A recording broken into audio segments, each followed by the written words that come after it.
Hello student, good morning. आज हम हमारी कक्षा 7 की इकाई नंबर 9 जिसका नाम है समय सारिणी। समय सारिणी का मतलब है कोई समय का हम कैसे उपयोग करते हैं, उसका एक पद्धतिसर का टाइम टेबल। समय बहुत कीमती है और समय का हमारे जीवन में बहुत ही महत्व है।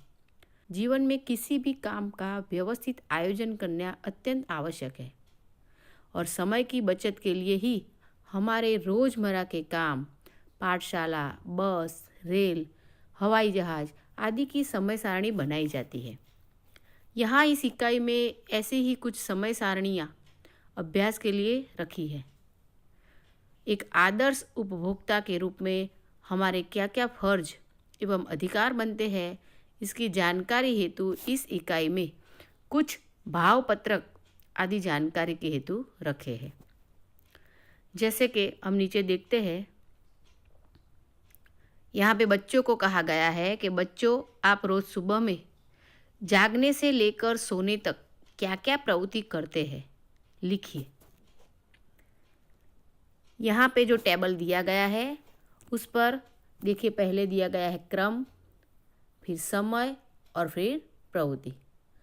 तो आपको अपने पाठ्य पुस्तक में ही आप सुबह से लेकर शाम तक कौन से समय पर क्या क्या प्रवृत्ति करते हैं, उसकी आपको यहाँ पे नोट करनी है। इसके आगे देखिए, तो आपके घर से कौन कितने बजे और कहाँ जाते हैं, उसकी समय सारणी बनाइए। तो यहाँ पे इस टेबल के आपको अपने परिवार के मेंबर्स, आपके परिवार में जो जो सदस्य है वो कितने बजे उठते हैं और कहाँ कहाँ काम पे जाते हैं, कितने बजे वो कौन कौन सा काम करते हैं, उसकी भी आपको समय सारणी यहाँ पे बनानी है। आगे देखिए, यहाँ पे एक समय सारणी दी गई है जो राधनपुर बस डेपो की है। आप देख सकते हैं कि प्लेटफॉर्म नंबर 1, प्लेटफॉर्म पर 1 पर जो भी बसें आएगी तो कितने बजे आएगी और कहाँ कहाँ से आकर वो कहाँ पे जाएगी। इसके साथ platform number 2, platform number 3, platform number 4 और प्लेटफॉर्म नंबर 5 आपने देखी होगी ऐसी समय सारणी बस स्टेशन के डेपो में।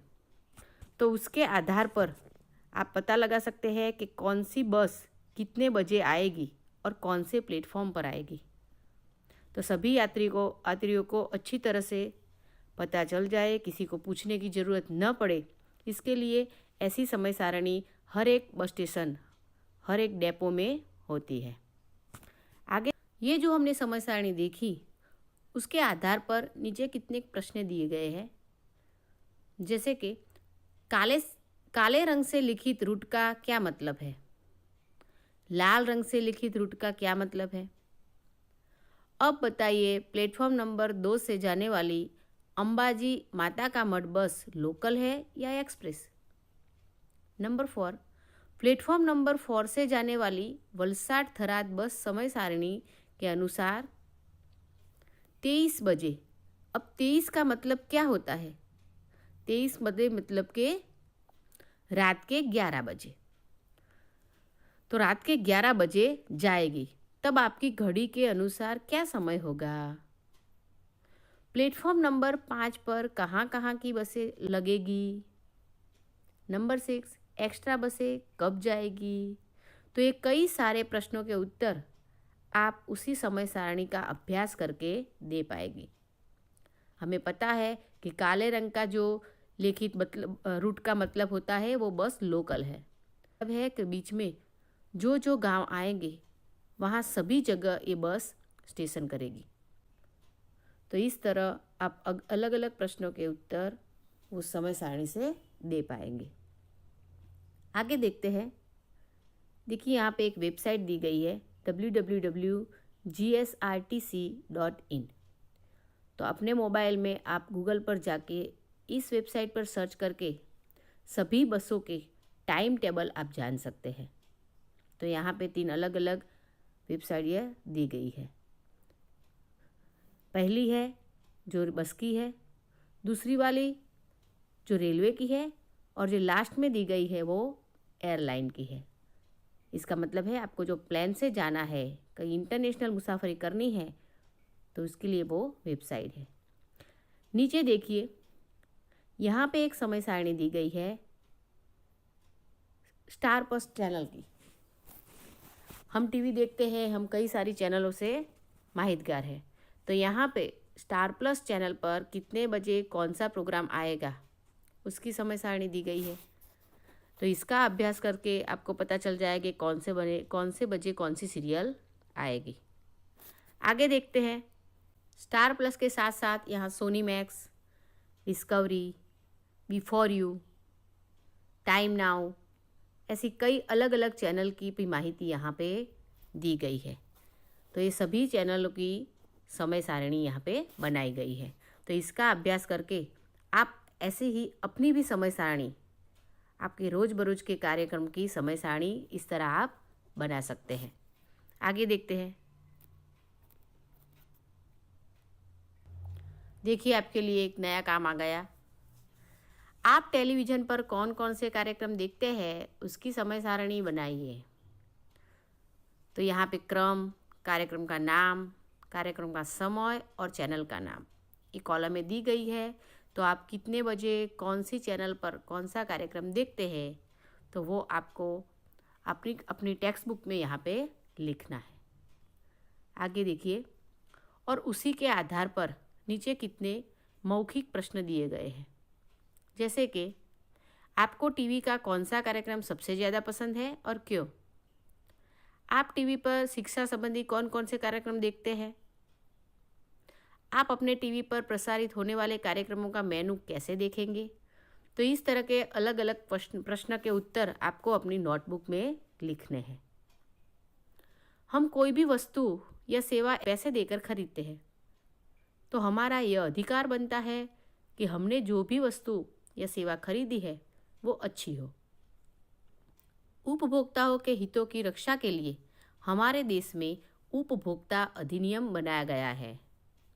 एक आदर्श उपभोक्ता के रूप में हमारा हक एवं फर्ज बनता है कि हम जो सेवा या वस्तु खरीदते हैं उसके नापतोल, भावताल आदि के बारे में पूरी जानकारी प्राप्त करें। तो आओ यहाँ पर हम एक होटल के मेनू का अभ्यास करते हैं। यहाँ पर आपको एक सूचना, एक माहिती दी गई है कि अगर हम, उपभोक्ता का मतलब होता है ग्राहक, कोई भी चीज़ हम बाज़ार से खरीदते हैं, पैसे देकर कोई भी चीज़ हम बाज़ार से खरीदते हैं, तो हमारा हक है कि वो चीज़ अच्छी हो, उसकी हम जानकारी प्राप्त कर सकते हैं। हम देख सकते हैं कि वो चीज़ एक्सपायर तो नहीं है, उसका भाव जो इस पर लिखा है वो ही आपसे लिया गया है, वो सारी चीज़ों की आप जानकारी ले सकते हैं। चलो आगे देखते हैं। देखिए, यहाँ एक होटल का छोटा सा मेनू दिया गया है, होटल बच्चा पार्टी। आप सभी लोग होटल में तो कई बार गए होंगे। तो आप जब होटल में जाते हैं और किसी भी ऑर्डर देते हैं, ऑर्डर से पहले जो वेटर होता है आपके सामने ऐसा मेनू लाकर रख देता है, और आप वो मेनू का अभ्यास करते हैं, देखते हैं और फिर तय करते हैं कि आपको क्या खाना है, और उसी टाइप का आप ऑर्डर करते हैं। जैसे कि यहाँ पे सब्जी, राइस, पनीर सब्जी, कुछ चटपटा हो जाए, सलाद, कुछ ठंडा हो जाए, इस तरह के टाइटल के नीचे कई अलग अलग सब्जियाँ और राइस की जानकारी दी गई है। तो ये जानकारी के मुताबिक उससे अभ्यास करने के बाद हम अपना ऑर्डर दे सकते हैं। आगे देखिए, अब आगे जो मेनू देखा हमने, उसी मेनू का अभ्यास करके आपको यहाँ पे आपका ऑर्डर लिखना है। ऊपर सूचना दी गई है कि उपयुक्त मेनू में से आपको खाने में क्या क्या पसंद है उसकी सूची बनाइए एवं भाव लगाकर बिल बनाइए। तो आपको जो जो खाना है, जो जो खाने की इच्छा है और जो जो आपको पसंद है, वो ऊपर वाले मेनू में से आप चूज़ करके यहाँ पे आपका लिस्ट तैयार कर सकते हैं। उसका भाव लिखकर उसका टोटल भी बना सकते हैं। प्रश्न 2 देखिए, निम्नलिखित प्रश्नों के उत्तर दीजिए। क्या आप कभी कोई भी बिल की कुल रकम जांचते हैं? हमें बिल के कुल मूल्य को क्यों जांचना चाहिए? हम कोई वस्तु खरीदते हैं तो उसका बिल क्यों लेना चाहिए? खाने पीने की वस्तुओं पर लगाए जाने वाला यह चिन्ह का अर्थ क्या है? तो ये सभी प्रश्नों के उत्तर आपको सोचने हैं कि क्या आप कोई चीज़ भी खरीदते हैं तो बिल लेते हैं?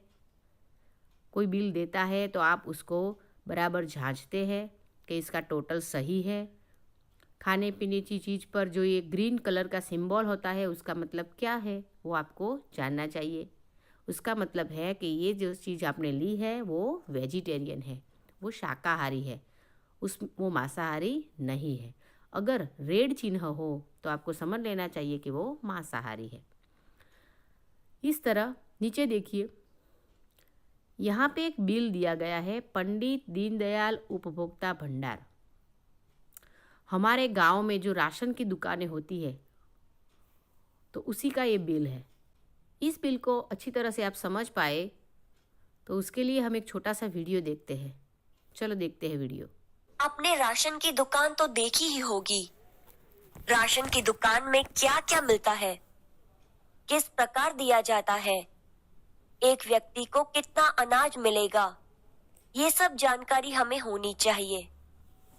आइए, यहाँ पर ऐसे ही पंडित दीनदयाल उपभोक्ता भंडार का भाव पत्रक रखा गया है, जिसका अभ्यास करें और समझें। पंडित दीनदयाल उपभोक्ता भंडार, वाजिब भाव की सरकार मान्य दुकान, ला नंबर 2673, दिनांक 1 अगस्त 2011, क्रम वस्तु का नाम, प्रति आदमी अनुपात, प्रति कार्ड अनुपात, अधिकतम संख्या अनुसार, कीमत 1 चीनी 350 ग्राम, 350 ग्राम 13.50। 2 नमक आयोडीन युक्त 1 किलोग्राम, 1 किलोग्राम 1। 3 गेहूं 15 किलोग्राम, 15 किलोग्राम 5.40। 4 चावल 6.5 किलोग्राम, 6.5 किलोग्राम 7। 5 मिट्टी का तेल 1.5 लीटर, 1.5 लीटर 14.35। यहाँ पे देखिए, हमने बिल का बराबर अभ्यास किया है। अब उपयुक्त भाव पत्रक के आधार पर बताइए कि आपके परिवार के सदस्यों की संख्या के अनुसार आपको कौन सी चीज़ कितनी मिलेगी और कितने रुपए होंगे। तो इस तरह के यहाँ पे 4 प्रश्न दिए गए हैं कि आपको चीनी कितनी मिलेगी, आपको चावल कितना मिलेगा और कितने रुपए होंगे, हमें क्यों आयोडीन युक्त नमक खाना चाहिए, मिट्टी के तेल का हम क्या उपयोग करते हैं। अब ऐसे प्रश्नों के उत्तर आपको सोचने हैं और अपनी नोटबुक में उसके आंसर लिखने हैं। तो इस तरह नीचे जो कोष्टक दिया गया है उसका भी आपको अच्छी तरह से अभ्यास करना है और हमारे इस इकाई को समझना है।